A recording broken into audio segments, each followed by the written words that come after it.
दिव्यवाणी दिव्यवाणी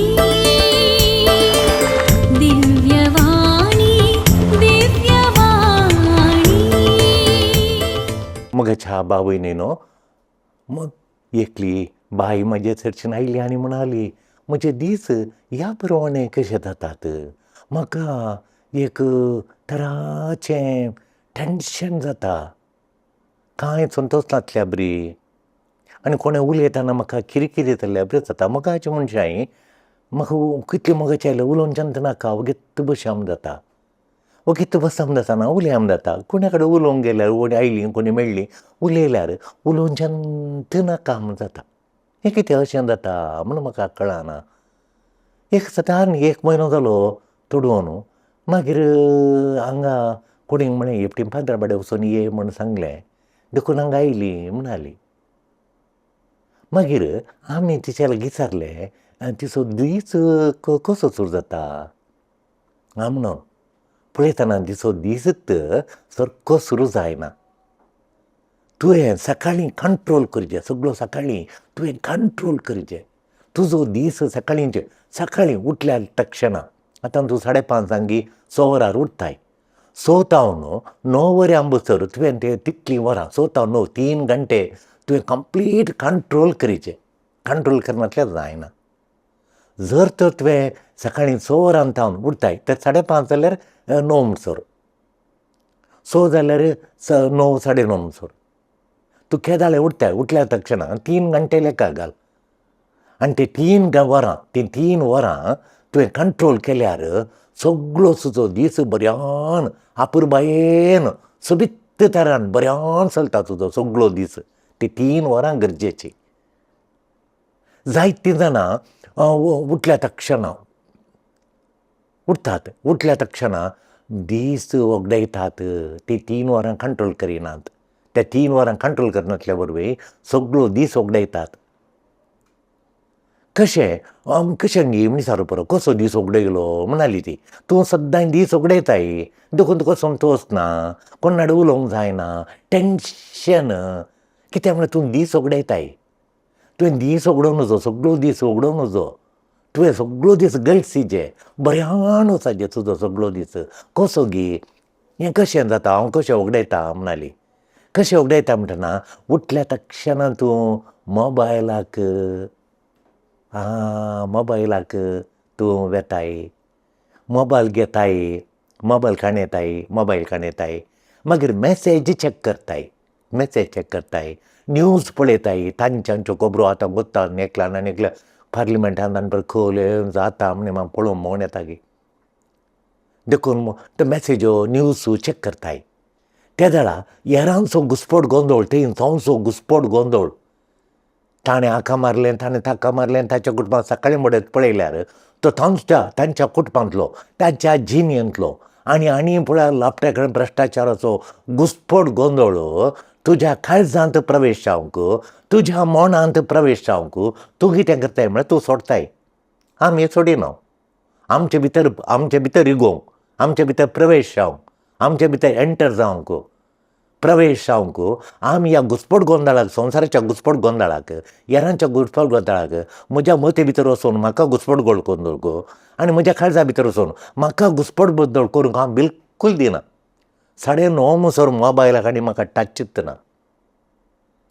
देखून हें एका दळाक घुस्पट गोंदळ करूंक हेरांचो घुस्पट गोंदळ म्हज्या काळजा भितर वचोवंक सोडल्यार, म्हज्या मना भितर प्रवेश जावंक सोडल्यार, म्हज्या काळजा भितर इगोवंक सोडल्यार तें म्हाका मेंटल स्लेवरी करता, मतीचें गुलाम कर सोडटा, काळजाचें बोगणाचें गुलाम करता, म्हज्या चिंतपाचें गुलाम करता.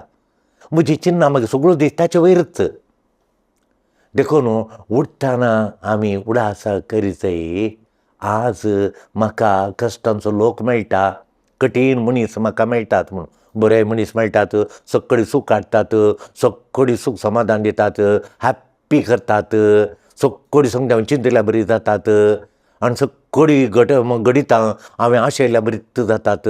सक्कड लोक म्हाका रेस्पेक्ट दिता, सक्कड लोक म्हाका संतोश हाडटा, कोणी हट करिना. उठतना तशें चिंतल्यार म्हजो दीस स्मूथ वचना.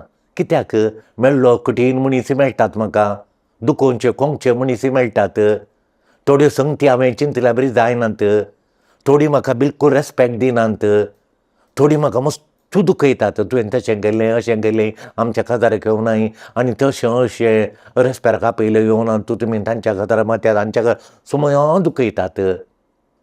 आमचो दीस स्मूथ वेता म्हूण चिंतून उठल्यार हर एक समाजचो वैयक्तीक म्हणून आमकां तो मुजत्तो समाजचो ताणें गुजे केल्यार तांचो समाजचो मुजत्तो समाजचो पार्लिमेंट अशें जालें ते मुजत्त समाजचे सगळ्यो हांव म्हज्या मतीर वयता आनी जीनी जडाय नाकात म्हणटा न्हिदोंक गेल्यार न्हिदोंक जायना, बसोंक गेल्यार बसोंक सगळी मुजत्त माथ्यार हांवें वयल्या बरी जाता. हर एक समाजचो वैयक्तीक जाता.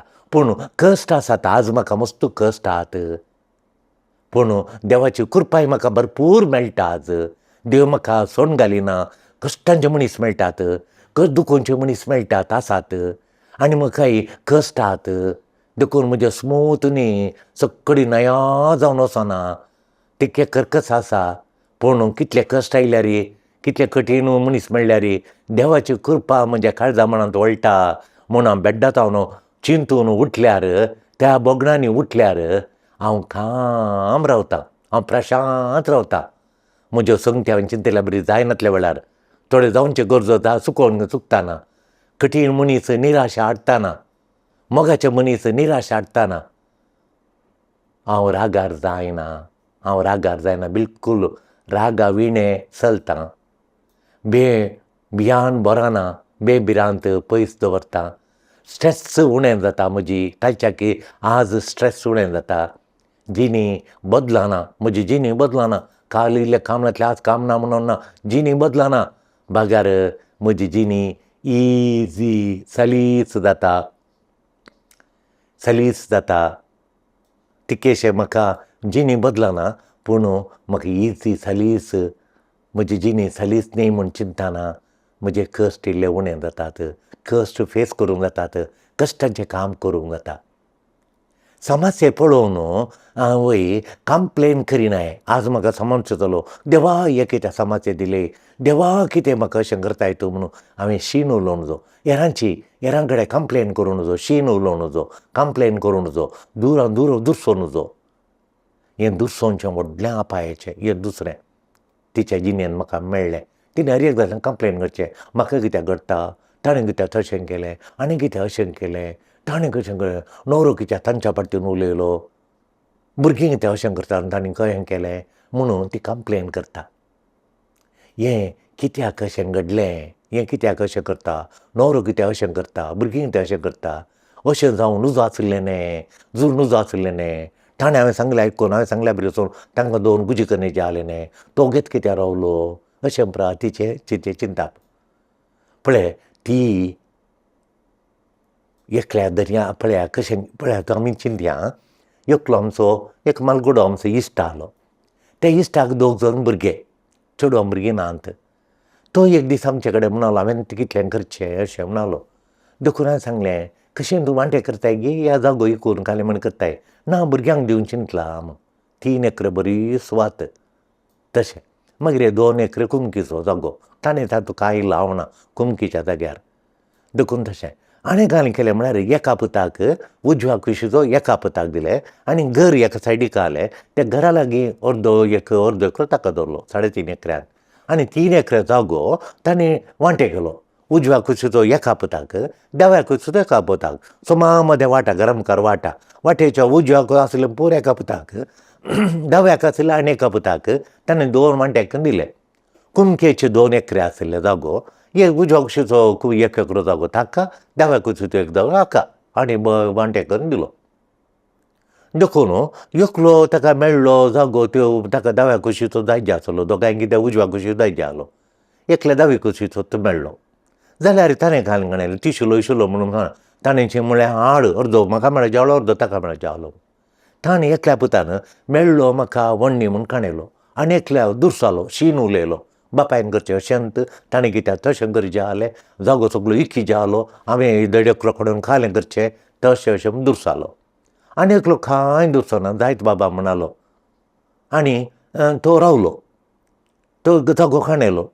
मागीर ताचे बापाय म्हणालो म्हणजे सांगात रावा तुमी आतां आसल्या बरीत, एकलो तिके पयर काम करतालो, एकलो रावतालो आनी तो रावलो सांगाता रावलो आनी ताणें ताका दिल्ल्या जाग्यार ते वय घालून हाणयली आनी आनी एकल्या दिसारल्यान तूं पळय तेका हांवें पळयचें म्हणून तुका दिला आनी तुजो तूं पळय म्हणालो. देखून आनी तेच्या जाग्यार आनी पळयलें बरें करून वय आनी घाली आनी थंय एक सुवात तयार करता म्हणलो. इल्लेशें भांगर आनी ताचे कडेन बायलेचें इल्लेशें भांगर आनी इकलें, ताचे कडेन कांय नासलें, बायलेचें भांगर इल्लें इकलें आनी एक वयर कुमकेच्या जाग्याचेर ताणें एक थळ घालें घर बांदचें म्हणून, 3 बेडरुमाचें घर बांदचें म्हणून. ताका तेगा जाणां भुरगीं 3 बेडरुमाचें घर बांदया म्हणून. तशें घर बांदूंक बसरलो आनी थळ घाल मात दवरलें आनी मस्त इम्प्रूव केलें ताणें. इल्ली माडी दवरली, 1000 बरोबर लागीं माडी दवरली, ताका मेळ्ळे 2.5 एकरांत 1.5 एकरो कुमकेचो आनी 1 एकरो बरो 1 एकरो कुमकेचो 1.5 एकरो वर्गाचो. ताच्या कुमकेच्या जाग्यार आनी इल्ली सुवात सोड न्हू, बारेर घर बांदूंक दवर न्हू, आमी सांगलें थंय थळ घाल म्हणून. आमी बेजार केलें, थंय वयर थळ घालें ताणें आनी भोंवतणी ताणें माड थोडे फ्रुट्स ड्रॅगन फ्रूट दवरली आनी रांबुटान थोडीं दवरलीं आनी आवोकाडो एक बटर फ्रूट म्हणून तें दवरलें आनी इल्ल्योश्यो बऱ्यो समजान परत दवरल्यो आनी 1000 लागीं म्हणसर माडी दवर म्हळें आमी 1000 म्हणसर. ताका इल्ली माडी 1.5 एकरान माडी आसली, मागीर हांव थंय इल्लीशी माडयेन दवरली. गायरां बसली ताणें, बापाय म्हणलो म्हाका गोठो जायना म्हण ताच्याच बापायच्या गोठ्यान ताणें गायरां बसली आनी ती गायरां हांव पळयता म्हणून जायत म्हणून बापायन ताका दिली गायरां बसूंक. इल्लें ताणें कुडसून घालून 1-2-4 दुकोर बसले, इल्लीशी कुंकडां बसली, सारें घालून माडी बरी जाली. हें 2018 जाल्लें, कोरोनाच्या तिके पयलें. आतां पोरू हांव कितें उलयता म्हळ्यार कार बेंजारा काडून आयलो तोच कार बेंजारा काडून आयलो आनी तितलें कर्स काण एकलो पूत इंजिनियरींग करता, पुरा करून एक कार काणयलां, सेकेंड हँड कार काणयलां, तें बेंजार केलें पोर. घर इल्लेशें बायलेचें कुटपान आनी इल्लेशें कुमो केलें खंय आनी ताणें इल्लेशे पयशे घालून आनी पुरा थोड्यां कडचे सेऱ्यां कडेन रीण काणयल्यात, बरें 2 रुपयांचें घर जालें आतां मिसा वचोंक आनी पुरा एक कार काणयलें. पुती सोडटात, 2 पुतां चडटात. एकलो पूत आवनाळे हाका कामाक गेलो दुबाय, इंजिनियरींग जावन पळया गी आनी एकलो पुरपुरलो तें तो पिड्ड्यार जालां आनी कांय ना, तो शीण उलयलो. आनी बोरवेल कोंडली, माडयो दवरल्यो, कुंकडां बसलीं, दुकोर बसले आनी गायरांक पळयलें आनी काल तो एक कार ब्लेस करूंक हाडून आयला. ल्हान आमचे जिणेंत ल्हान सांगती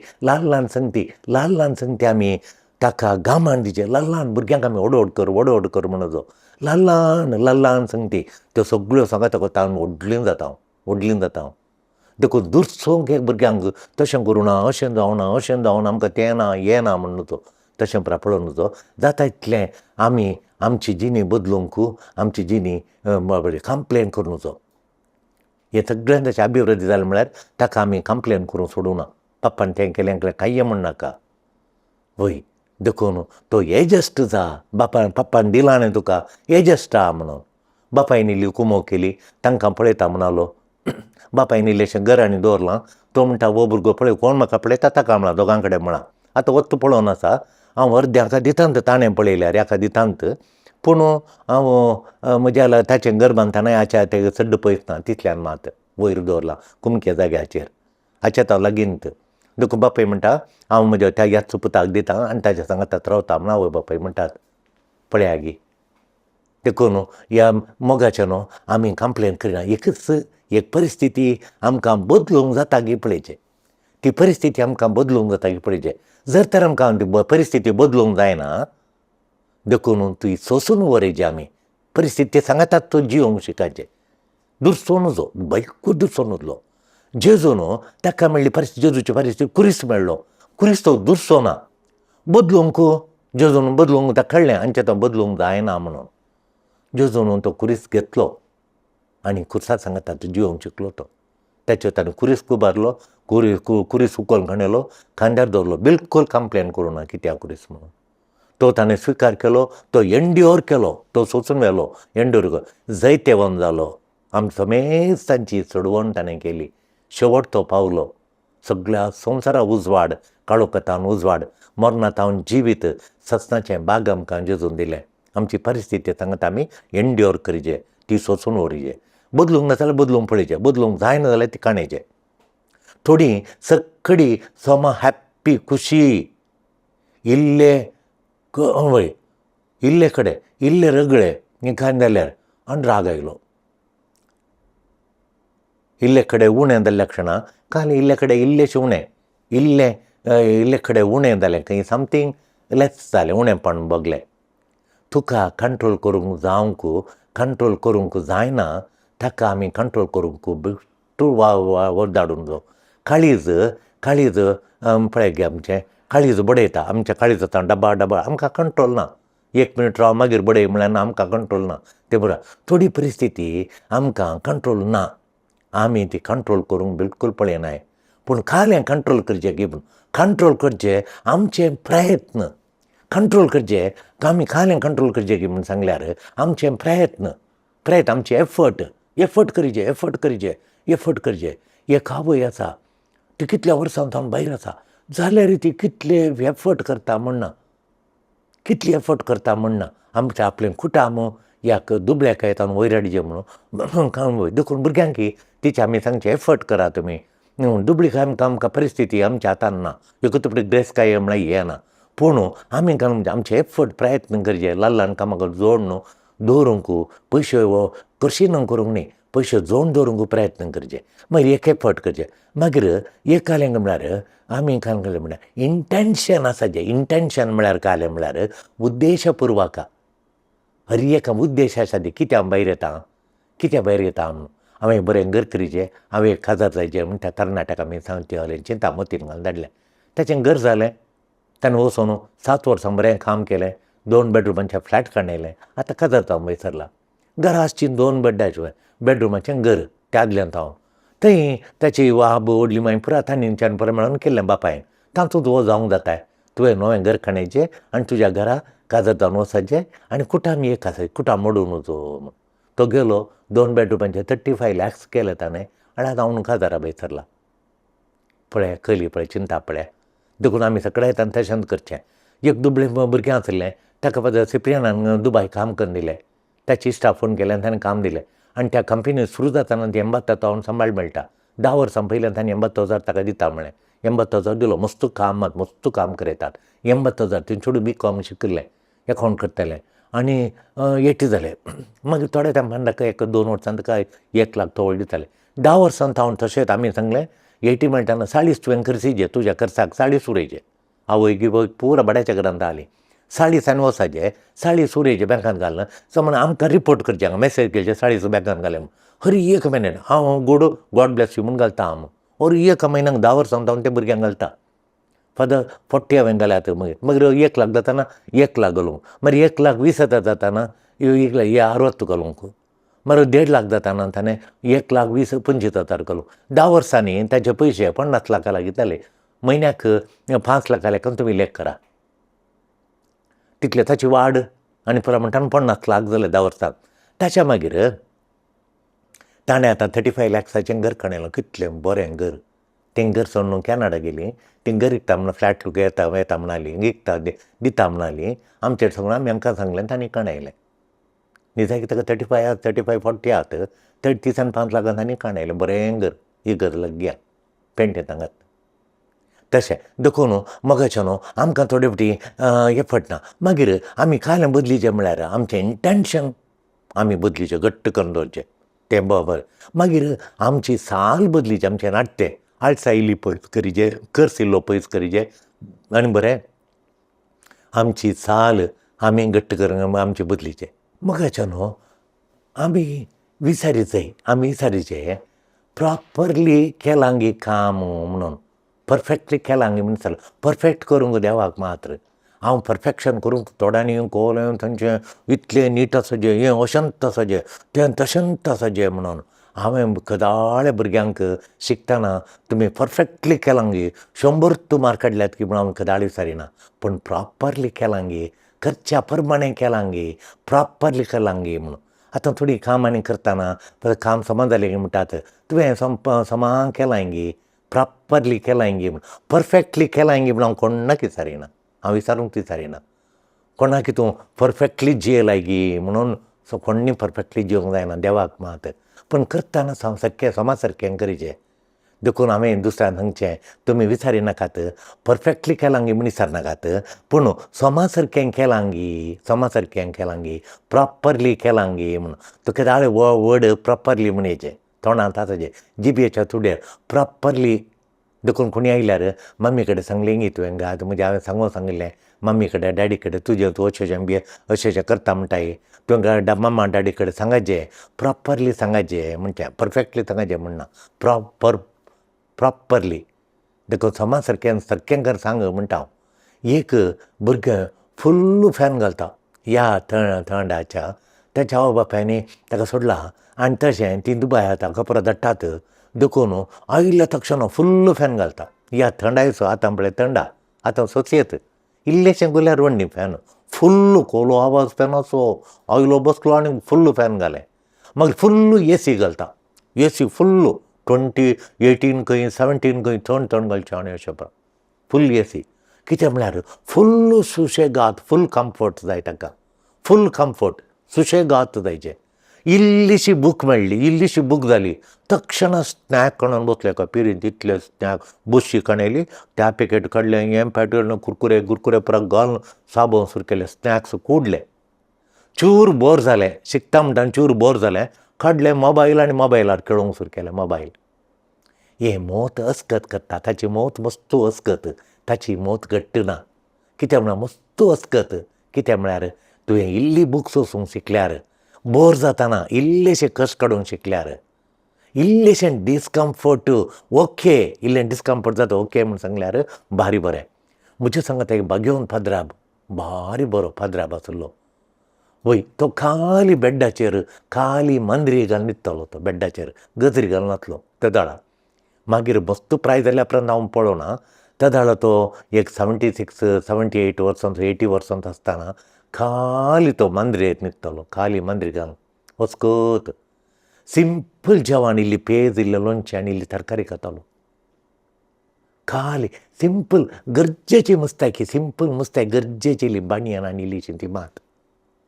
तो सांगतालो कितले आमी डिस्कम्फर्ट आमी आमचे जिणेंत घालता वंदोन येता हांव, तितलें बियासो फावार आमचे थंय उणो जाता. म्हाका बें म्हणलें कांय ना, आज आसा फाल्यां ना परवां कितें म्हणलें, म्हाका बेंत ना म्हणटालो, बें ना, बियासो फावार उणो जावन येता, बियाक सकत ना, ती सकत देंवता जिरता, फावार जिरता म्हणटालो तो. इल्लें डिस्कम्फर्ट जायचें म्हूण.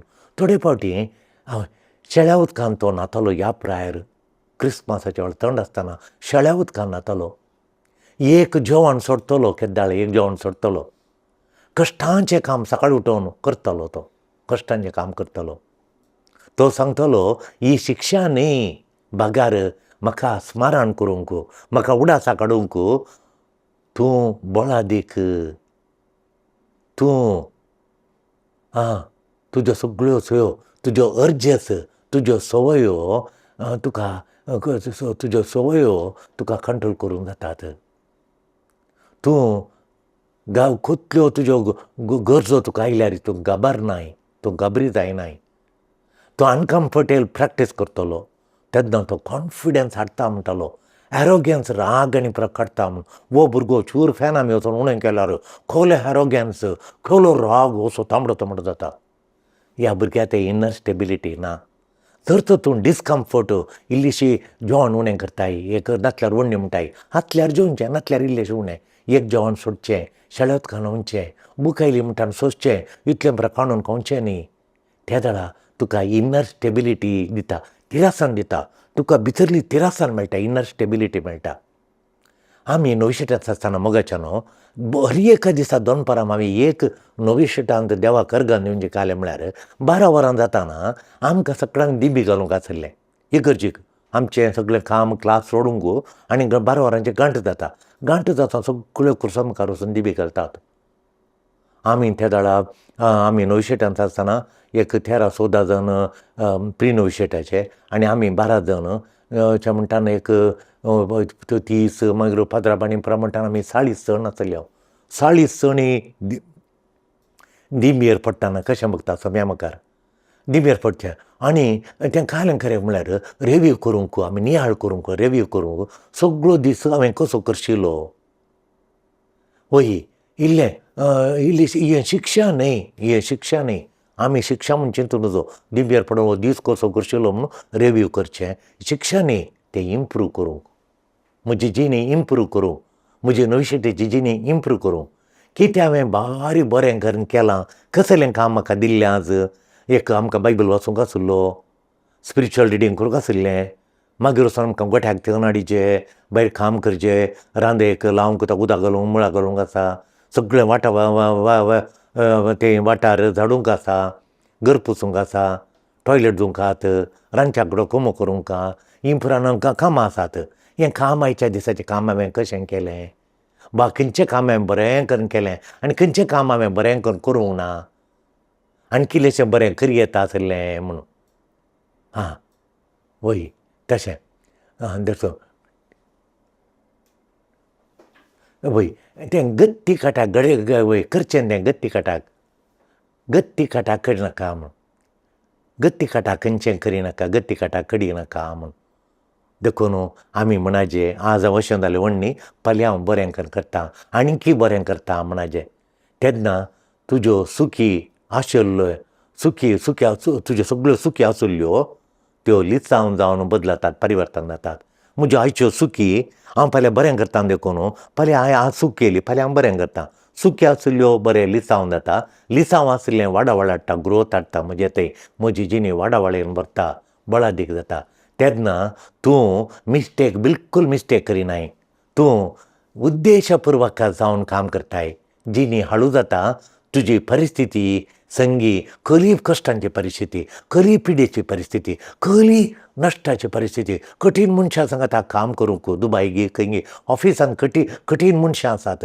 कठीण दणी आसा तुका तांच्या सांगाता तुजे कठीण परिस्थिती सांगाता तुका जियोंक मुखार काम करूंक साध्य जाता तूं कशें जिवचें ह्या कश्टांच्या परिस्थितींत कशें हांवें जिवचें गे म्हूण तूं शिकताय मुगाच्यान आमकां हर एका क्रिस्तांवांक 2 ड्युट्यो आसात 2 संगती करूंक आसात एक आमची जिणी आमी ती पवित्र होली बागी करूंक जाय म्हजी जिणी हांवें पवित्र होली करूंक जाय पवित्र करूंक जाय बागी करूंक जाय ही एक दुसरें आमी वावर करी जाय हेरांनी तांची जिणी बागी करूंक तांची जिणी पवित्र करूंक तांणी साधन करतना आमी कुमो करीचें ती साधन करतात तांची जिणी पवित्र करीचें I want to make my life holy म्हूण ती फेसारतात ती फेसारतना ती वावर करतना हांवें इल्ली कुमकी असो हात तांकां दिचे तांकां हेल्प करीचें हें 2 एक म्हजी जिणी पवित्र करचें दुसऱ्यांक पवित्र जावंक हेल्प करीचें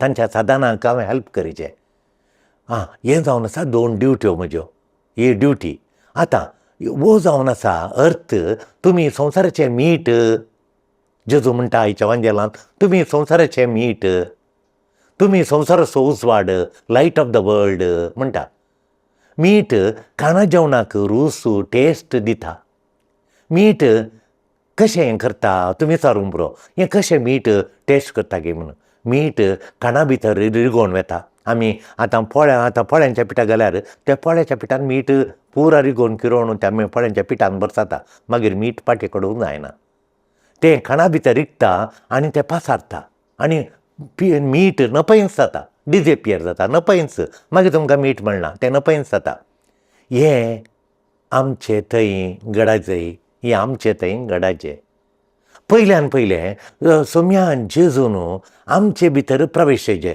कशें मीठ आतां आमी इडल्यो करतना त्या इडल्या भितर प्रवेश जाता पोळे करतना पोळ्या भितर जाता शीत करतना शिता भितर मीठ वचून रावता तशें जेजून आमच्या भितर प्रवेश येयचें आनी तो जेजू प्रवेश जाल्ल्या उपरांत आमकां ताणें पातकान आमकां पाड करिनाशें जेजू भितर आसलेल्या जेजून आमकां पातकांतावन मेकळें करन पातकांतावन आमकां राखायचें ताणें पातकांत वरवीं म्हाका करप्ट जावंक पातकान म्हाका कुसयनाशें पातकार म्हाका कुसोवन विकाळ करनाशें पातकांतावन म्हाका प्रिजर्व करीचें जेजून देखून जेजूक हांवें म्हजे थंय प्रवेश जावन म्हजे थंय पाचार जावंक सोडिचें दुसरें खालें गी म्हळ्यार सोमी अशें करता आमचे ताव न्हू बरें तें भायर हाडटा. जेजू म्हजे थंय प्रवेश जाल्ल्या वेळार म्हजें ताव न्हू बरें भायर हाडटा. म्हजें उलाणें बरें जाता, म्हज्या उलाच्या मोगाचें मायपासाचें जाता, म्हज्यो करण्यो नितीच्यो न्यायनितीच्यो जातात. हेरांचो मोग, हेरांची दया म्हज्या काळजांनी, म्हज्या हातांनी, म्हज्या वंटार तावन भायर सरता. ह्या रितीन आमी मीठ कशें जाता हेरांक वापरूंक, यूज करूंक, त्या वेळार हेरां म्हजे हरशीं येतात, म्हाका हेचेर हेल्प करा, म्हाका हेचेर कुमो करा, तांचे कश्ट हाडून येतात म्हजे लागीं, त्या वेळार म्हाका हळू करूंक जाता, कित्याक म्हजे तावन जेजूचे मोग, जेजूची दया, जेजूची काकूळट म्हजे तावन भायर सरता. त्या वेळार म्हाका हेरां म्हाका यूज करतात, म्हजे ते हांगा येतात, म्हाका वापरून तांचे जिणेक संतोश समाधान हाडटात, म्हाका यूज करतात ती, आमकां यूज करूंक ती पळयतात. आनी त्या वेळार हांव मीठ देखून मीठ म्हाका जाय, आतां मीठ आमी काडटा तातूंत घालून आनी जेवणांत घालता आनी रूच देता. त्या वेळार ते लोक म्हाका देवाचे उजवाड, देवाची ताचे देवाच्या काकुळटीची रूच म्हजे थंय आसा, देवाची सताची रूच म्हजे थंय आसा, देवाच्या बिरमतेची रूच म्हजे थंय आसा, देखून ती म्हाका यूज करतात आनी ती पवित्र जावंक पळयतात. सांतेरेज लुजू सांगता, नीज मोग आटापता हेरांच्यो सुखी सोंसून व्हरच्यो. जर तर एक न्हवरो बायलेन खाले ल्हानशी सूख केली, ती सोंसून व्हरता. त्या वेळार त्या बायलेचो मोग नीज मोग.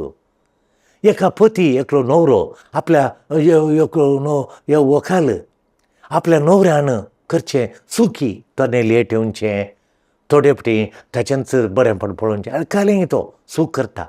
तिणें सांगलें हाडिना, पूण बायल ती सोंसून व्हरता, ताच्यो सुखी सोंसून व्हरता, ताच्यो सगळ्यो सुखी बायलो सोंसून व्हरता. त्या वेळार ती बायल न्हवऱ्याचो कठीण नीज मोग करता म्हणून तें दिसून येता. देखून ते सांतेरेज लुजू जेजूचें धाकटें फूल खालें म्हणटा म्हळ्यार आमी हेरांच्यो सुखी सोंसून व्हरच्यो आनी तांचें उणेंपण अस्कत काय सगळ्यांक पापसायब म्हणटा, अस्कत काय सगळ्यांक हांव अस्कतत म्हणटा. सुखी, राग आनी थोडे फावटी हट्ट, जिद्द आनी पळय आमी सुखी हर एक थंय आमचे थंय आसात. आमकां उठल्या बसल्यार राग येता आनी पुरा. तशें आमचें तें आमी सुखी करता, करचें जाल्यार करिना, दाय दाखयना, दुखोवन वचो म्हणून सडे फावटी दुखयता. सुखी उणेंपण सगळें पळय आमी परफेक्ट न्ही, उणेंपण आसा, अस्कत काय आसा. हें पळोवन अजाप पावानासतना तांच्यो सुखी पळोवन हे जेजू इतलें सूख करतात की, हे जेजू इतली सूख घेवची, हांच्यो सुखी पळोवन हांव अजाप पावनासतना अजाप पावना बागार तांचे थंय दिसचें ल्हान बरेंपण, ल्हान बऱ्यो करण्यो, तांची ल्हान बरें उतरां, तांची ल्हान सुगूण, तांचो ल्हान मोगाच्यो करण्यो, तांच्यो ल्हान दयाळ करण्यो पळोवन हांव प्रेरीत जाता पळय आनी अजाप जाता पळय. तांचें बरें पळोवन अजाप जाता आनी तांच्यो सुखी पळोवन हांव अजाप जायना पळय. त्या वेळार हांव नीज जावन तांचो म्हजो मोग नीज. देखून बायलेन केल्लें हर एक रांदप पळोवन घोव प्रेरीत जाता आनी संतोश पावता, अजाप पावता. बाय तुवें कशें केलें अशें, कशें केलें मा अशें, भांगरां तुवें कशें अशें इतलें रांदलें आज म्हणटा पळय. त्या वेळार तो मोग तसो नीज मोग. न्हवऱ्यान कश्टांनी हाडलें, चड मोलाचें कापड हाडूं ना, ताणें पयशे उरोवन तुज्या बड्डेक ह्या क्रिस्मस फेस्ताक मोती फेस्ताक तुका 2000 कापड हाडून दिलें तुका.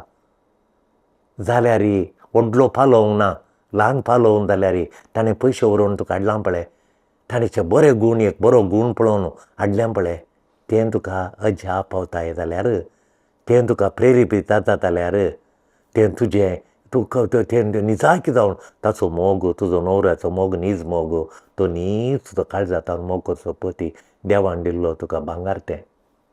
अशें आमी हेरांक मीठ आनी उजवाड आमी जायजे म्हूण जेजू सांगता.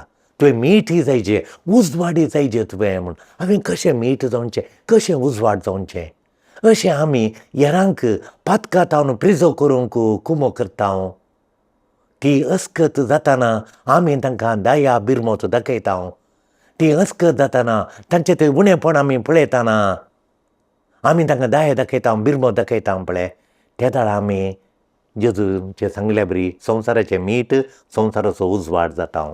आमी तांची जिणी मोळादीक आनी फळादीक उत्तम करता त्या वेळार आमी तांची जिणी मोलादीक करता, तांची जिणी फळादीक करता, तांची जिणी उत्तम करता. आमी तांचे थंय बरेंपण पळोवन आनी तांचे थंय संतोश पळोवन तांकां आमी अजाप पळयल्यार तांचे बरे गूण ल्हान ल्हान करण्यो पळोवन तांचे सुगूण पळोवन संतोश पावले वेळार तांकां आमी भांगर करता.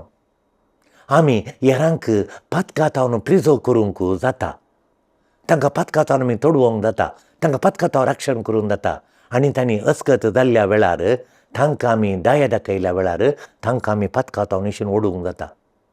कितल्या जाणांक पातकाच्या समयातावन आमी इशेन ओडलां, कितल्या जाणांक आमी सोरो सोडच्या बरी केलां, कितले जण मोस करताले पयशांनी काडून हेरांचे दिनासतना तांकां आमचे थंय आयिल्ल्या वेळार आमी दया दाखोवन तांकां तांचे ते बरे गूण तांचे कडेन खंयले बरे गुणात ते पळोवन देवा अर्गान दिवन तांचे कडेन उलयले उपरांत तांणी सोडचें सोडलां, मोस करचो सोडला, तांणी हेरांचें सरांचें लुटचें सोडलां, लूट सगळें सोडलां. हेरांचें घरांत वचून भांगर काडचें, भुरग्यांनी आवय बापायचें भांगर सोडचें पुराय रावयलां. तांकां तांचे बरे गूण पळोवन आमी त्या बऱ्या गुणां वत्तू दिल्ल्या वेळार तांकां राखोवंक जाता, पातकातावन तांकां राखोवंक आमकां साध्य जाता. आमी मीठ जाल्ल्या वेळार, आमी संवसाराचो जेजूचो उजवाड जाल्ल्या वेळार आमी ते लिपोवन करीत. आमी इडन वे आमी लिपोवन करचें, उक्तान सकाळार सांगोन न्ही, लिपोवन करीचें, तांकां दया दाखोवची. तांणी तांचे दुर्गूण पळोवन तांचे गूण मात चुकोवन तांणी गुटान लिपोवन करीचें आनी आमी ते लिपोवन करीत इडन वे. आमी मायपास दाखोवन, कंपॅशन दाखोवन, मर्सी बिरमोत दया दाखोवन आनी तांकां देवाच्या कृपेन वाडाशें करीत. कोणाकय तुमकां देवाच्या कृपेन वाडायचें जाल्यार, कोणाकय तुमकां तुमच्या भुरग्यांकी भाव भयणींकी देवाच्या कृपेन वाडयचें जाल्यार तांकां दया दाखोवन तांकां काकूळ दाखोवन मात्र जाता. त्या तूं संवसाराचें रूच दिवचें, मीठ तूं संवसाराक उजवाड दिवचो, काळोख दोंडावचो उजवाड तूं. आमकां देवान अशें वापरलां, आमकां देवान कशें वापरलां हें आमी पळयल्यार त्या वेळार आमकां हेरांतय बरें पळोवंक जाता. देवान म्हजे थंय हांव कितल्यो कोटासो न्ही, देवान म्हजे थंय बरें पळयलां आनी म्हाका बचाव करूंक हांव मोलादीक देखून ताचें रगत म्हाका दिवन ताच्या रगतान म्हाका नितळ केलां.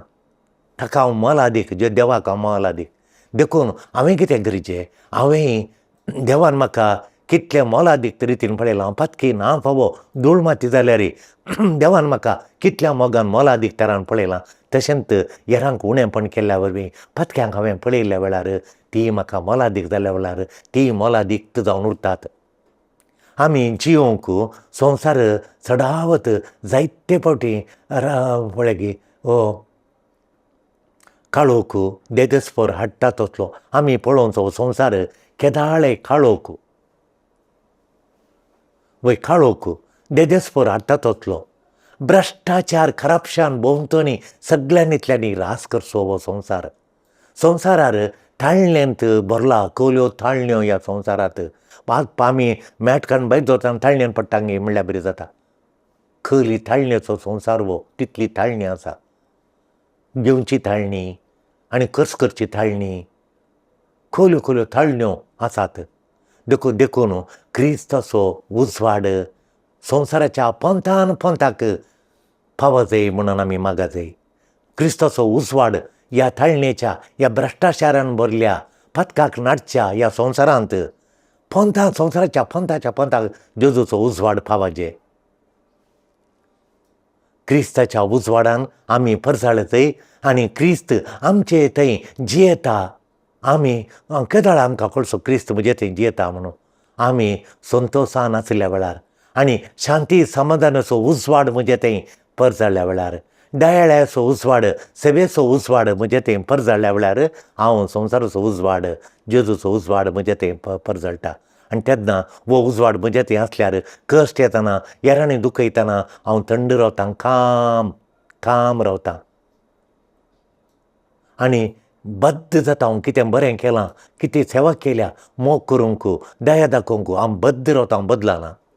आमी बरें करचें, धरिल्लें आमी बिलकूल सोडिना. आमी ल्हान ल्हान करण्यो बऱ्यो करता तें बरें करचें आमी बिलकूल सोडून दिना. त्या वेळार क्रिस्ताचो उजवाड हांव म्हजे थंय पेटोवन हांव संवसाराचो उजवाड. जेजू म्हणटा तूं संवसाराचो उजवाड, तूं संवसाराक मीठ दिवन संवसाराक रूच दिवचें मीठ तूं म्हणटा. अशें करतना आमी संवसाराचो उजवाड, संवसाराक रूच दिवचें मीठ आमी जाता. आमचे लागीं आयिल्ल्यांक उजवाडाचें किरण आमी झाड कशें करी जाय. आमचे थंय मस्तू आमकां सोदून येतात, इल्लें धैर्य मेळटा म्हूण येतात. बियान तांचे बिरांत पयस करून आमचे थंय फातरभाटचेर गेल्यार या तुमचे लागीं आयल्यार उत्तेजन मेळटा, निराशा पयस जाता. निराशांत एक जिवोंक आशा मेळटा, उत्तेजन मेळटा, एक उजवाडाचें किरण मेळटा, इल्लें बळ मेळटा, त्राण मेळटा म्हूण येतात. त्या दाळा मात्र नियाळ करी जाय. आमी आज मोगाचें न्हू, आमी आज निवाळ करचें ह्या ल्हान बायबलाच्या उतरांचेर. तुमी संवसाराचो उजवाड आनी तुमी संवसाराक रूच दिवचें मीठ. देवाक कशें आमच्या जिवितांत उजवाड हाडूंक हांवें दिजें, कशें देवाक हांवें आमच्या जिणेंत आमी उजवाड हाडूंक देवाक दिजें, कशें तें नियाळ करीचें. कशें हांवें सोडयतात देवाक म्हज्या जिणें उजवाड हाडूंक म्हूण. आनी कशें आमकां पातकातावन राखोवंक, प्रिजर्व करूंक आनी बाकीच्यांनी जिवोवंक अत्मीक रूस देवान म्हाका दिवची हें नियाळ करीचें. अत्मीक रूस म्हाका दिवची कशी म्हणून हांवें नियाळ करचें. देवाच्या मोगान तुवें आज कोणाचो मोग करी जाय. देवाचो मोगान तुज्या मोगान तुवें करूं नजो. देवाचो मोग तुज्या काळजान भरिचें, त्या मोगान तुवें हेरांचो मोग करचें. खोडकारांचो मोग कशें करताय तूं, ह्या खोडकारांची सेक्री कशें करताय म्हळ्यार तिणें म्हळें जेजूचो मोग. जेजून खोडकारांक गूण केल्लें. जेजूचो मोग हांवें म्हज्या काळजान दवरून जेजूच्या मोगान हांव ताची मोग करता म्हणाली मदर तेरेसा. कोणाची निराशा, कोणाची आज तूं निराशा पयस करी जाय म्हूण चिंत. मस्तू निराशान भरल्यांत आज हांवें कोणाची निराशा पयस करीचें म्हूण हांवें आजच चिंतीचें सकाळीं उठताना. मागीर हांवें कोणाक काकूळत बिरमत हात दाखयचें. म्हज्या कुटुंबांत हांवें काम करच्या जाग्यार कोणाक हांवें बिरमत, कोणाक हांवें कंपॅशन दाखयचें. आनी कोणाचो मोग आनी मैपास आज करीचें. आज कोणाक डायवोर्साचें उलांडे उलयतात कोण ना, मोबायलांचें काळीज तुटल्यान कोण ना, दुखल्यान कोण ना. आज मोग आनी मैपास कोणाचो करीचें.